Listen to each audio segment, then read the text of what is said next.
오늘 아침에도 저희들을 깊은 잠에서 깨워주시고 성전으로 나오게 해주심을 감사합니다. 주의 전에 나옴을 허락해 주시고 그 넓은 가슴에 저희들을 품어주심을 감사합니다. 부족하지만 저희들에게 주의 음성을 들려주시며 오늘도 저희들을 통해 주의 거룩하신 뜻을 이루어 가게 하시는 그 거룩한 경륜을 인하여 주께 영광과 찬송과 존귀를 돌립니다. 하나님, 나약한 저희들이지만은 이만큼 강하게 하셨고 의심 많은 저희들이지만 이만큼만 믿음을 가지게 해주신 것을 진심으로 감사드립니다. 생각하면 지난 일, 잘못한 일들 너무 많아서 후회되고 너무 마음이 괴롭지만은 그러나 이 모든 것을 십자가 밑에 묻어 다시 새로운 아침을 바라보게 해주시오니 그 크신 은혜를 진심으로 감사드립니다. 하나님, 많은 사랑 가운데 우리를 택하여 하나님의 자녀 되게 하시고 그 많은 주의 자녀들 가운데서 특별히 새벽에 기도하는 사람으로 이렇게 세월 감사합니다. 하나님 아버지, 우리가 여기 기도함으로써 우리 교회가 복을 받고 우리가 여기서 기도함으로 우리 가정이 복을 받고 자녀들이 받게 하옵소서. 우리가 여기서 하나님 앞에 경건한 생활을 함으로써 이 나라와 이 민족이 복을 받게 하옵소서. 주여, 우리가 위하여 기도하는 사람들에게 주의 큰 은총을 내리시옵소서. 오늘도 하나님의 말씀이 바르게 전파되게 하시고 땅끝까지 전해지게 하옵소서. 이 지구촌 어디든지 말씀을 듣지 못해서 구원받지 못하는 불쌍한 심령이 하나도 없게 하여 주시옵소서. 자비하신 주여, 크고 놀라운 능력을 더하사 주님께서 저희 교회로 하여금 교회된 귀한 선교적 사명 잘 감당하게 하소서. 주여, 소망의 가정들, 또 세우신 기관들, 또 여기에 봉사하는 주의 일꾼들 다 성실한 마음으로 죽이게 해 주시옵소서. 자비하신 주여, 주님께서 우리에게 이렇게 특별한 은혜를 베푸셨사오니 이 은혜에 보답이 인생을 살게 하여 주시옵소서. 원컨대 이 나라를 지켜주시고 대통령으로부터 온 지도자들 하나하나가 주 앞에 경히 행하고 진실하게 행하게 하옵소서. 온 국민이 신뢰할 수 있는 그러한 지도자들이 되고 부지런하고 성실한 그런 국민도 되게 해 주시소. 정치, 교회, 문화, 교육, 문화 모든 것들이 다 이렇게 혼란하게 있습니다. 이 혼란과 격동을 통해서 우리는 보다 큰 미래를 창출할 수 있게 큰 은총을 베푸시옵소서. 주여, 이 민족을 버리지 마시고 이 도탄에서 건져 주시옵소서. 저 북녘 땅에도 은총을 도하시고 너무나 오랫동안 많은 시달림에 있고 억압 속에 있습니다. 온 세계에서 가장 불행한 그런 땅이 되었습니다. 주여, 원컨대 불쌍히 여기시사 그 고난에서 건져 주시옵소서. 그러기 위해서 우리가 해야 할 일이 무엇입니까? 주는 이 어려운 고난을 통해서 무엇을 이루고자 하시는 것입니까? 지하에서 울부짖는 성도들의 간절한 기도를 들어주시고 우리에게 맡기신 소임을 잘 감당하게 도와주시옵소서. 고아들을 잘 돌볼 수 있고 환자를 돌볼 수 있고 그리스도의 사랑을 할 뿐 아니라 과학기술대학을 잘 세워서 이로써 하나님의 귀한 뜻을 이루는 중심지가 되고 그리고 전초기지가 될 수 있게 은총을 내리시옵소서. 우리는 아무것도 모르거나 주께서는 아십니다.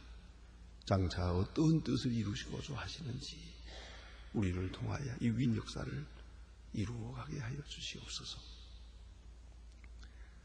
원컨대 우리에게 주신 은혜가 헛되이 돌아가지 않고 모든 사람에게서 열매 맺게 해 주시옵소서. 해외에 있든지 여행 중에 있든지 군문에 나가 있는 젊은이들, 공부하는 자녀들 하나하나 돌보시자 잠시도 실족지 않도록 눈동자와 같이 지켜주시옵소서. 병중에 있는 분들, 슬픔을 당한 가정들 하나하나 다 돌보시고 주의 거룩한 은총으로 함께 하옵소서. 오늘도 내일 거룩한 주일을 앞두고 준비하는 날이 되게 하시고 우리의 몸과 마음을 정히 준비하여 내일은 보다 더 경건하고 온전한 주일로 지킬 수 있게 하시옵소서. 이 하루의 모든 생활을 주께 맡기오며 주 예수 그리스도의 이름으로 기도드립니다. 아멘. 하나님의 말씀 마태복음 5장 오늘 21절에 써보겠습니다. 마태복음 5장 21절로 공독합니다. 21절로 26절까지입니다. 마태복음 5장 21절로 26절까지 저와 같이 한 목소리로 봉독하시겠습니다. 옛사람에게 말한 바 살인하지 말라 누구든지 살인하면 심판을 받게 되리라 하였다는 것을 너희가 들었으나 나는 너희에게 말하노라 이들이 뭐가나 하는 자마다 심판을 받게 되고 형제를 대하여 나가라 하는 자는 공의에 잡히게 되고 미련한 놈이라 하는 자를 꿀에 들어가게 되리라. 무너운 의무를 대단히 두고 형제에게 원망을 생각나고 재물을 두고 먼저 가서 형제와 화목하고 그 후에 와서 예물을 드리라. 너희는 송사하는 자와 함께 있을 때에 급히 사화하라. 그 송사하는 자가 너를 재판관에 내리고 재판장이 옥에 가다 염려하라. 진실로 너희에게 이르니 네가 홀이라도 남김없이 다 갚기 전에는 결단코 거기서 나오지 못하리라. 아멘. 오늘 주신 말씀 가운데 어제에 이어서 주시는 말씀입니다. 이것은 지난 시간에 예수께서는 율법이나 선지자를 폐하러 온 것이 아니다 그랬습니다. 완전케 하러 왔노라. 이 율법을 완성해야 할 것입니다. 율법의 요구를 충족하고야 평안을 누릴 수 있고 복을 누릴 수 있고 형통할 수도 있는 겁니다. 하나님의 자녀가 되었으면 하나님의 자녀된 땅한 도리 이 율법을 지켜야 하는 것입니다. 그런데 그 지키는 문제에 있어서 어떻게 지켜야 하는 것입니다. 지난 시간에 말씀드린 것처럼 율법의 본뜻을 따라 지켜야 합니다. 율법의 본래적인 그 법 정신이 뭐에 있는가 하죠. 또 그리고 형식적으로 지킬 것이 아니라 내면 세계에서부터 지켜야 하는 것이옵니다. 그래야 온전한 것이 됩니다. 형식적으로 지킬 때는 교만하게 됩니다. 때로는 절망하게 됩니다. 이것 때문에 이 율법 좀 지켰다 하는 것 때 자기를 높이면서 남을 무시하게 됩니다. 그것이 바리새인 교인과 서기관들이 범했던 잘못인 것입니다. 그런 거 율법을 그 근본으로 돌아가서 지켜야 합니다. 하나님께서 율법을 주실 때는 우리를 사랑해서 주신 겁니다.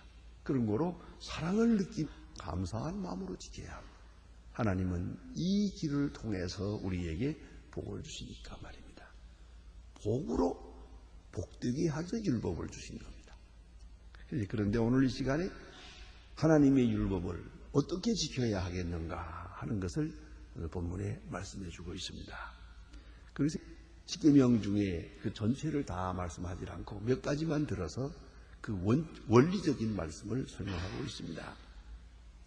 살인하지 말라 하는 법입니다. 자, 살인하지 말라 이 6계명이죠. 살인하지 말라 하는 법을 놓고 볼 때 그럼 살인하는 것은 어떤 것이 살인이냐? 남을 꼭 칼로 찔러 죽이고 목으로 쳐서 죽이고 하는 이런 끔찍한 일을 해야만 살인이냐 그거예요. 그게 아니고 미워하는 것도 살인이라고. 사실 그렇습니다. 살인이라는 것 그저 당장 이렇게 쳐 죽이는 건 아니지만 부수이기도 해요. 글을 써서 남을 헐뜯어서 그 사람은 이것 때문에 속상해서 마지막에 죽어요. 말을 또 못된 말을 맞고 이 말로 사람을 죽여요. 그 사람이 감당하지 못해서 결국은 시름시름 마지막에 정말로 죽는 말이에요. 여러분, 하찮은 말 한마디가 남에게 상처를 주고 그 사람 그것 때문에 잠을 못 자고 이렇게 고생하다 보면 이것이 병이 되고 마지막에 죽게. 실제적으로 그렇습니다. 꼭 이렇게 몽둥이나 칼로만 사람을 죽이는 게 아니에요. 붓으로 죽이고 말로 죽이고 가진 여러 가지 방법으로 간접살인하는 것이죠. 그런 거로 예수님 말씀이 여기 보니까 미워하면 그 살인이라는 거예요. 그 자체가 살인이다. 여기 대해서는 우리가 몇 가지를 생각해야 합니다. 먼저는 미움에서부터 살인이 나오는 것이죠. 그러니까 살인이라고 하는 행동, 그 뒤에는 미움이라는 것이 있고 미움이 축적돼서 살인에까지 가는 거죠. 그렇기 때문에 살인이라고 하는 행동을 거슬려 올라가 보면 그 원죄의 뿌리는 미움에서부터 오는 것이에요. 그렇기 때문에 살인은 곧 미움에서 오고 미움은 살인이다 하는 말을 하게 되죠. 구약 성경에 보면 아벨이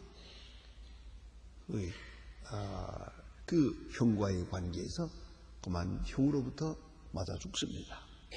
그러나 가인이 아벨을 죽이게 되는 이유, 그건 증오요, 시기요, 질투라네요. 그래서 생각하면 오이가 없습니다. 아벨이 잘못한 게 아무것도 없습니다. 그런데 아벨의 제사는 하나님이 받으시고 가인의 제사는 받지 않았다. 내일 받지 않은 거, 그건 내가 잘못한 것이지. 그래, 아벨을 죽인다고 내 마음이 풀리는 겁니까? 또 문제가 해결이 되는가? 이건 아주 어리석은 일입니다. 왜 사람들은 이렇게 하는지 모르겠어요. 남을 미워해서 내 문제를 해결하려고요. 그건 해결의 길이 아닙니다. 마지막에 다 망뿐입니다. 어쨌든 미워한다는 것이 바로 곧 살인으로 통한다. 그런 거로 살인의 뿌리는 미움이다 하는 것이고요. 또 미움이라는 것을 살인만큼 중요하게 생각해야 합니다. 예? 미움에서부터 살인이 오니까 누구를 미워하는 빨리 지워버려야 됩니다. 예? 욕심이 잉태하면 죄를 낳고 죄가 장성하면 사망을 낳는다고 했지만 미움이 이것이 장성하면 마음에 있는 미움을 빨리 지워버리지 않으면 이게 쌓이고 쌓여서 망하는 것이에요. 나도 망하고 남도 망하게 하는 것입니다. 그렇기 때문에 미움, 이 증오를 살인만큼이나 중요하게 생각해야 한다는 것. 그래서 마음으로 살인하는 것이다. 이 마음 속에 있는 이 미움을 빨리 지워버리도록 노력해야 돼. 빨리 이건 지워버려야 돼. 그래서 옛날 사람들도 아주 지혜로운 말을 하세요. 미운 놈 떡 하나 더 준다 그러잖아요. 왜요? 그래서 내 마음에 있는 미움을 지워버리면, 여러분 혹 누구에 가고 억울하고 분하고 해서 미워하는 마음이 자꾸 생겨요. 일부러 선물을 보내세요. 일부러 더 잘하세요. 혹 여러분이 자꾸만 이상하게 자꾸 거슬리는 사람이 있어요. 일부러 만나서 후하게 대접하고 후하게 선물을 주세요. 그래서 지워버리세요. 자꾸 멀어지면서 뒤틀리면 마지막에 기어이 사고를 내고야 맙니다. 그렇기 때문에 미워하는 사람에게 일부러 더 가까이 하세요. 가까이 가서 손을 내미세요. 그게 중요한 거예요. 그래서 미움이 있을 때 그걸 사랑으로 갚아요. 그걸 아주 후한 선물로 갚아요. 그렇게 하고 나면 편안해요. 제 얘기하는 건 좋은 거 아닙니다만 저희가 그런 일이 있었어요. 언젠가 오래전 얘기입니다만 집에 와서 돈을 꾸고 간 사람이 있어요. 이거 사흘 있다 갚겠다 그러고 못 갚은 거예요. 그건 저 같으면 안 하죠. 제 아내가 그런 실수를 했지. 그런데 그만 하도 급하다고 해서 사흘 만에 해서 자기 돈도 아니에요. 옆집에 가서 돈 구워다가 주었다고요. 이걸 갚을 길이 있나요? 자꾸만 세월이 흐릅니다. 아줌마가 할 수 없이 저한테 얘기를 해서요. 이게 안 되겠어요. 그러니 이젠 또 찾아오지도 않아요, 이제 또. 그 다음에 알아보니까 아주 어려워요.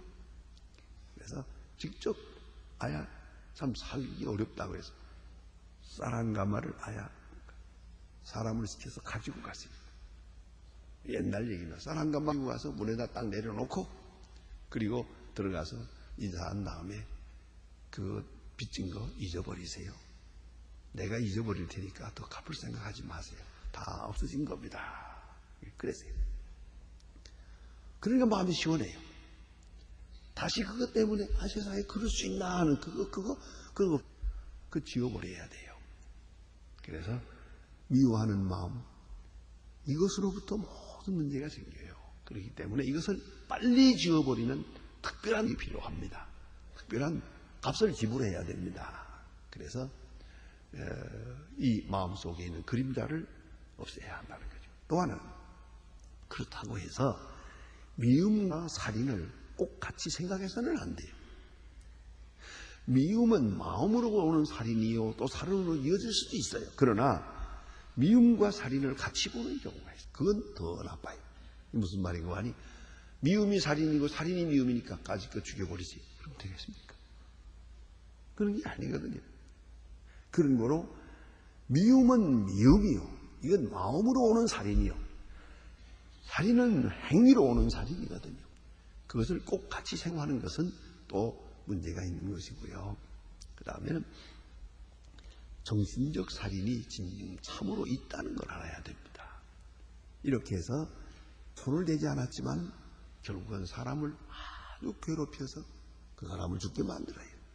고사시킨단 말이에요.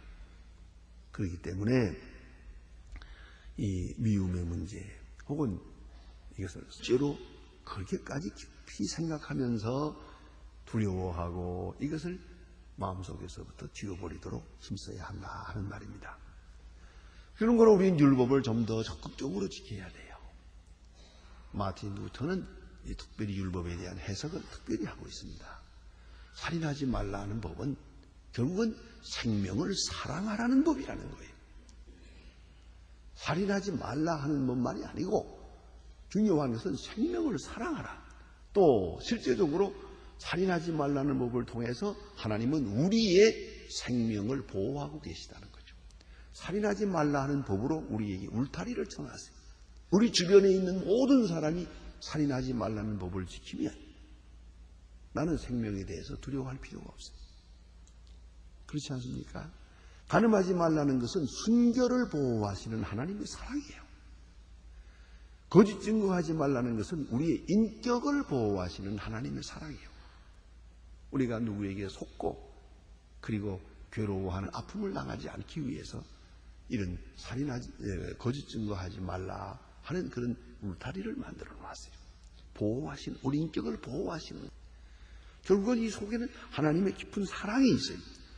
우리는 그 사랑을 가지고 사랑 안에서 적극적으로 지켜야 되는 거예요. 살인하지 말라, 생명을 사랑하라. 간음하지 말라, 상대방의 순결을 지켜주고 또 상대방의 인격을 지켜주고 이것이 얼마나 그런 자세로 율법을 지켜야 한다 하는 말입니다. 특별히 오늘 본문에 강조되는 것은 이렇게 말합니다. 형제를 향하여 그랬어요. 형제. 자기 형제요. 자기 형제를 향해서 미련한 놈이라 노하는 자마다 이것이 살인하는 것이 아니냐라고 말합니다. 여기 세 가지로 말하고 있는데 형제를 향해서 분노한다. 무슨 말이냐면 오버 컨트롤 템퍼예요. 이것은 지금 자제력을 잃어버린 분노예요.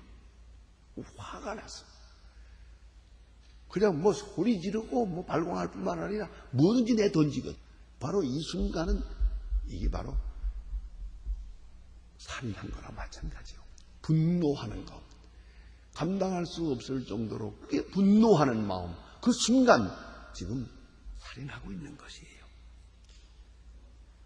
예수님께서 강하게 말씀하셨고요. 또 하나는 라가라 하는 자는, 라가라는 말은 너는 쓸모없다 하는 욕이에요.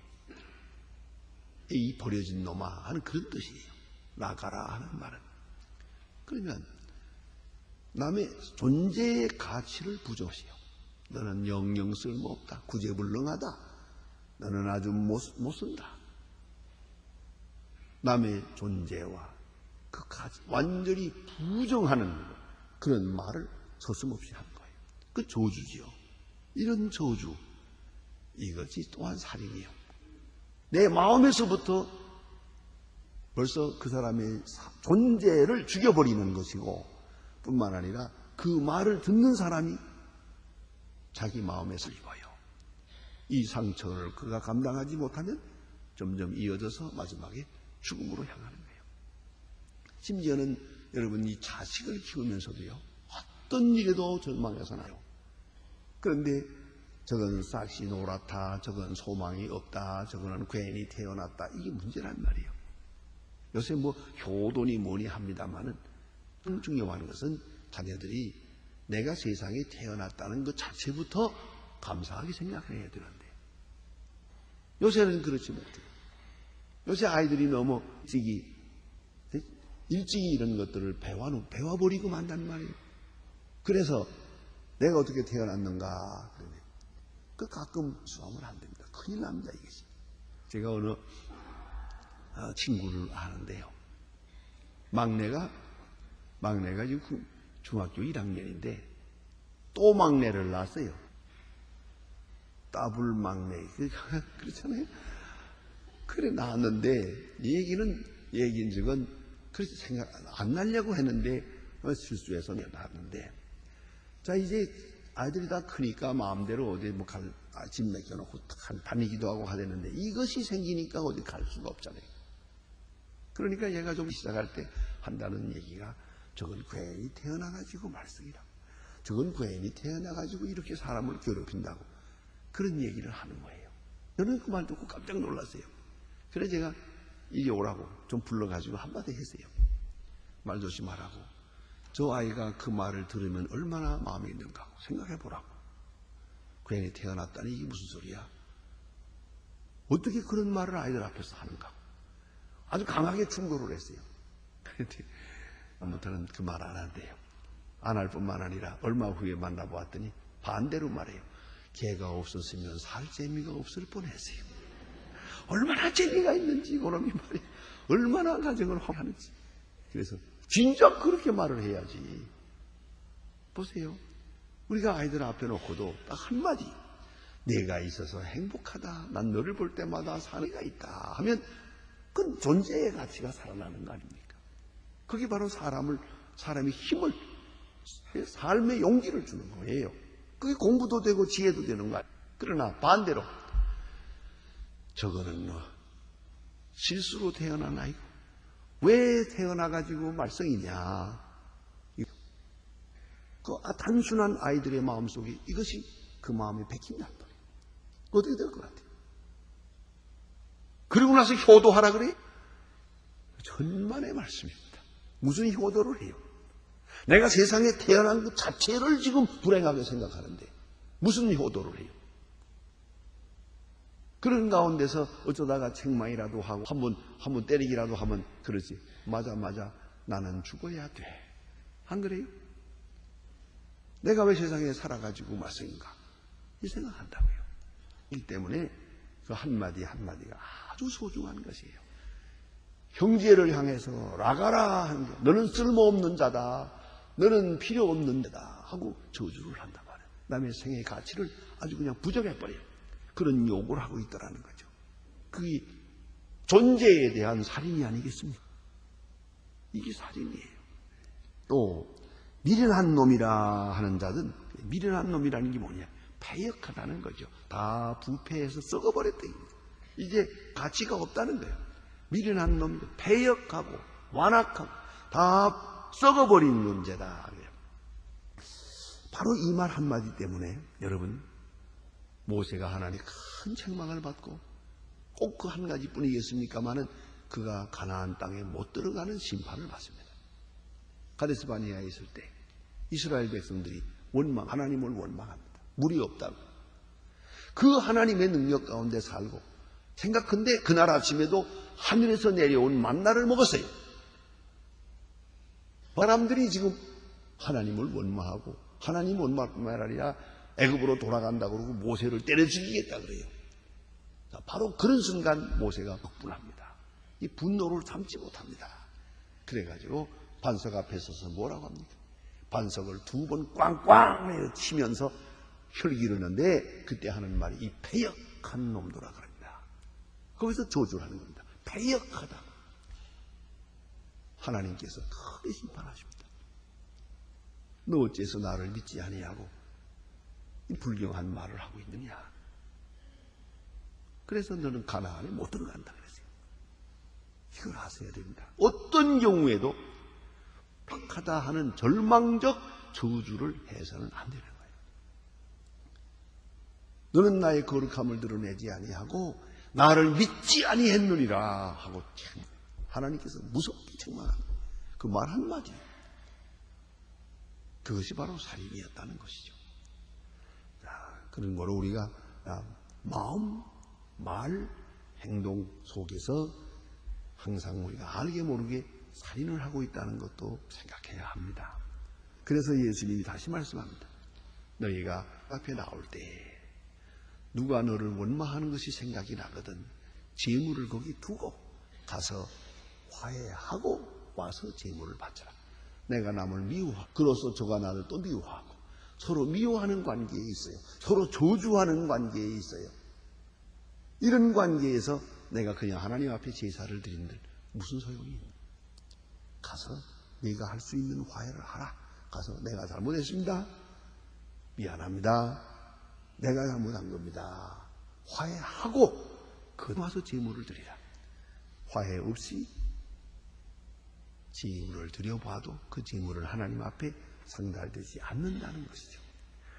이사야 1장 11절 15절에 보면 하나님께서 말씀하십니다. 많은 제물을 가져올지라도 내가 받지 않겠다. 너의 손에 피가 있기 때문에. 너의 손에 남을 미워하는 피, 남의 해로 해코지하는 피를 이것이 있는 한 너의 기도는 내가 듣지 않고 너의 제물도 내가 받지 않겠다고 말씀하십니다. 그런 거로 먼저 화목하라. 그리고 제물을 바쳐라. 말씀하십니다. 기도하십니다. 하늘에 계신 우리 아버지시여 이름이 거룩히 여김을 받으시오며 나라의 마옵소서. 뜻이 하늘에서 이룬 것 같이 땅에 이루어지이다. 오늘날 우리에게 일용할 양식을 주옵시고 우리가 우리에게 죄진 자를 사해 준 것 같이 우리 죄를 사해 주옵시고 우리를 시험에 들지 마옵소서. 다만 악에서 구하옵소서. 내게 나라와 권세와 영광이 아버지께 영원히 있사옵나이다. 아멘.